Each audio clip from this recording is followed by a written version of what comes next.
मंदिर से मिले आपको ये 5 चीजें तो तुरंत अपने घर ले आना और आपकी किस्मत जो है वो चमकने वाली है। इन 5 चीजों से, ये जो 5 चीजें हैं ये ऐसी चीजें हैं जो मंदिर से अगर आपको मिलती हैं तो आपकी किस्मत चमक जाएगी, आपका जो भाग्य है वो उदय हो जाएगा, आपका दुर्भाग्य जो है वो नष्ट हो जाएगा, आपका बुरा वक्त जो है वो खत्म हो जाएगा और अच्छा वक्त शुरू हो जाएगा। और यकीन मानिए मंदिर से ये जो 5 चीजें हैं ना ये बहुत महत्वपूर्ण है। और कई बार कई लोगों को इनमें से कुछ एक मिलती है, कई लोगों को 2 मिलती हैं, कई लोगों को 4 मिलती हैं, कई लोगों को 5 मिल जाती हैं। और इन 5 चीजों में वो ऊर्जा होती है कि आपके घर की नकारात्मक ऊर्जा को ये ऊर्जा नष्ट कर देती है। आपके घर में जो ग्रह दोष होता है उसको ये शांत कर देती है और साथ ही साथ आपके घर में देवताओं का वास होता है अगर आप इन 5 चीजों को अपने घर में लेके आते हो। ये जरूरी नहीं है कि मंदिर से आपको ये 5 चीजें ही मिले, किसी को एक चीज मिलती है, किसी को 2 मिलती है तो किसी को 5 मिल जाती हैं। और इन 5 चीजों में बहुत ज्यादा शक्ति होती है। कौन सी है ये 5 चीजें, वीडियो को पूरा सुनना ताकि बारीकी से आपको समझ में आए। और ये वीडियो बहुत महत्वपूर्ण होने वाली है उन लोगों के लिए जिनको नहीं पता कि इन 5 चीजों का करना क्या चाहिए। तो आइए मैं आपको बता देता हूँ। सबसे पहली चीज जो आपको मंदिर से मिलती है वो मिलता है प्रसाद। जब आप मंदिर जाते हैं तो पंडित जी, पुजारी आपको प्रसाद जरूर देते हैं। वो प्रसाद जो होता है वो भगवान का भोग लगा हुआ प्रसाद होता है। और कहा जाता है कि जिस भोग को भगवान ने लगाया है वो भोग जो है, वो प्रसाद जो है वो अमृत तुल्य होता है। अगर हम उस प्रसाद को ग्रहण करते हैं, आप उस प्रसाद को ग्रहण करते हैं तो आपका अंतःकरण जो है ना वो शुद्ध हो जाता है। साथ साथ में देवीय शक्तियों का आगमन जो है वो आपके घर में भी होता है जब आप उस प्रसाद को घर में लेके आते हैं। साथ ही वो जो प्रसाद होता है वो प्रसाद इतना पवित्र होता है कि अगर आप उस प्रसाद को खाते हैं तो आपके अंदर की नेगेटिव ऊर्जा भी दूर हो जाती है। इसलिए प्रसाद अगर आपको मिल रहा है भगवान का मंदिर से तो इस प्रसाद को खाना बहुत जरूरी है। घर पे लेके आइए, प्रसाद को बांटिए। यहाँ तक कि अगर आप अपने घर के मंदिर में भगवान को भोग लगाते हैं, जैसे कि मैं सुबह और शाम बाबा को भोग लगाता हूँ, तो पहली बात तो ये, जिन बर्तनों में भोग लगाएं तो उन्हें धोकर ही भोग लगाएं। तो जब भी आप अपने घर में भी भोग लगाते हैं तो सभी को, चाहे वो थोड़ा थोड़ा क्यों ना हो, सभी को उस प्रसाद को ग्रहण करना चाहिए और साथ ही हो सके तो अन्य लोगों को भी देना चाहिए, बांटना चाहिए, क्योंकि प्रसाद के द्वारा आपके घर में एक सकारात्मक ऊर्जा का वास होता है। ये एक पहली चीज है। दूसरी चीज होती है, वो होती है, कई बार आपने देखा होगा कि आपको जल मिल जाता है। जल देते हैं ना पंडित जी, जो है वो जल आपको देते हैं। और वो जो जल होता है उसमें भी अपनी ही एक अलग एनर्जी होती है, एक अलग ही ऊर्जा होती है।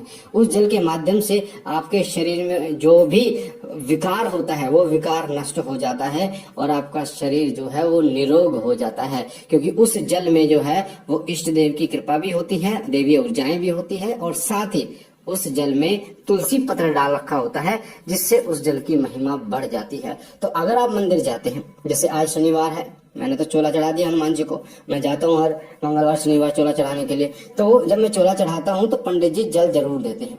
तो अगर आप भी मंदिर जाते हैं और आपको जल नहीं मिलता या आपको नहीं पता तो पंडित जी से या पुजारी जी से बोलिए कि पुजारी जी मुझे आप जल दीजिए पीने के लिए। वो जो जल होता है वो आपके कई रोगों को जो है वो दूर करता है, कई अन्य रोगों को वो नष्ट करता है और उस जल की जो महिमा है वो बहुत अनंत है। इसलिए जो छोटी छोटी चीजें होती हैं इनके बारे में आपको नहीं पता, पर ये जो छोटी छोटी चीजें होती हैं ये आपके पूरे जीवन को बदलने की क्षमता रखती हैं। आपके जो कर्म हैं, जो पिछले कर्म हैं, जो गलत कर्म हैं, उनको नष्ट करने की क्षमता रखते हैं। इसलिए आपको इन चीजों का ध्यान रखना चाहिए। तीसरी चीज आपको मिलती है, कई बार आपने देखा होगा, आपको माला मिलती है। मंदिर से एक माला आपको मिलती है। जैसे आप वृंदावन जाएंगे तो आपको माला मिलती है, या कई अन्य मंदिरों में प्रभु के गले में जो माला होती है वो आपको दे दी जाती है आशीर्वाद के स्वरूप में। वो जो माला होती है, क्योंकि वो भगवान के गले में है और वो भी प्राण प्रतिष्ठित मूर्ति के गले में, यानी भगवान की जो प्राण प्रतिष्ठित मूर्ति है उसके गले में है। और जो मूर्ति प्राण प्रतिष्ठित की जाती है उस मूर्ति में देवीय ऊर्जाएं होती हैं, देवीय अंश होते हैं, जिससे क्या होता है उस मूर्ति के जो भी चीज टच होगी ना उसमें अपने आप एक ऊर्जा आ जाएगी। तो हम जब उस मूर्ति के चरण छूते हैं तो भी हमारे अंदर देवी ऊर्जा आती है। जब हम मूर्ति के जो है वो पैर दबाते हैं तब भी हमारे अंदर देवी ऊर्जा आती है। और जब उस मूर्ति की कोई माला हम पहनते हैं या हमारे शरीर को छूती है वो माला, तो हमारे अंदर एकदम शक्ति का संचार होता है। जैसे शक्तिपात होता है इस तरीके से संचार होता है। तो उस माला को आप अपने गले में धारण करें और साथ साथ में लाकर अपने मंदिर में जरूर रखें उस माला को, और प्रभु के चरणों में रखें, क्योंकि वो माला आपके जो आपका दुर्भाग्य है उसको नष्ट करने में आपकी सहायता करेगी। क्योंकि वो भगवान का एक आशीर्वाद होता है जिसके कारण आपके घर में भगवान स्वयं वास करते हैं और देवीय शक्तियों का आगमन आपके घर में होता है। ये 3 चीज मैंने आपको बताई। चौथी चीज होती है वो होती है आपको कई बार चुंदरी मिलती है माता की। आप जाते हैं माता के मंदिर में जाते हैं, आपको माता की चुंदरी मिलती है, या फिर आप किसी बाबा के मंदिर में जाते हैं, जैसे बाबा मोहन राम के मंदिर में जाते हैं, गुरु गोरखनाथ जी बाबा भोलेनाथ के मंदिर में जाते हैं, गणेश भगवान के मंदिर में जाते हैं, तो उनके गले में एक पटका होता है, एक कपड़ा होता है, हाँ, तो वो आपको मिल जाता है। बस चुन्नी भी मिल जाती है, उनकी माता रानी की जो चुन्नी है वो आपको मिल जाती है। तो वो जो चुन्नी होती है ना, वो उसमें भी देवीय ऊर्जाएं होती हैं, क्योंकि वो माता पे चढ़ी होती है। जैसे आपने कालका जी मंदिर में अगर आप गए हैं तो आपको पता होगा, कालका जी मंदिर में माता को जो चुंदरी उड़ाई जाती है, वो चुंदरी अगर आपको मिल जाती है तो बहुत भाग्यशाली आप होते हैं, क्योंकि वो माता के विग्रह पर है। माता के विग्रह को टच कर रखा उस चुन्नी ने, और माता को वो उठाई गई है। और माता को जो भी चुन्नी यानी जो भी चीजें अर्पित की जा रही हैं और वो अगर आपको प्राप्त हो रही हैं तो बहुत ज्यादा भाग्यशाली हो आप।